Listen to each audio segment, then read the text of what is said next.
Davamlı ağırlıq bel nahiyəsinə düşdükdə bel problemi yaranır.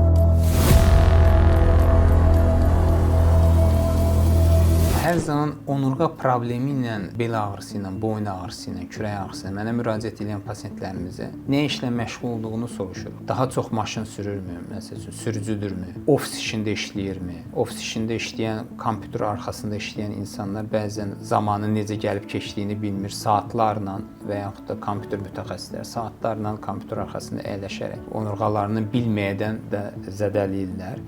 Və yaxud da biz düşünürük ki, fiziki işlə məşğul, bunda problem olmaz, ustaları deyək. Əyilmiş vəziyyətdə ola bilər, əl işi görsün, eləsə ancaq bel əzələlərini gücləndirməsindən davamlı ağırlıq bel nahiyəsinə düşdükdə bel problemi yarana bilir. Biz bütün pasientlərimizə məsləhət görürük ki, ofis işində işləyənlər mütləq yarım saatdan bir dursun, gəzişsin, bir gərilmə hərəkətləri eləsinlər ki, əzəllər biraz boşalsın, yüklənməyə məruz qalmasın. Bundan başqa sürücülərə mütləq qaydada yarım saatdan bir dükan arxasından düşüb, 5 dəqiqə gəzmək, 10 dəqiqə gəzmək tövsiyə olunur. Ustaları da fiziki işlə məşğul olanlar da tək əl işi ilə məşğul olmaq o demək deyil ki, bel əzələsini gücləndirmək. Buna uyğun müvafiq olaraq bel əzələlərini gücləndirməyi tövsiyə edirik.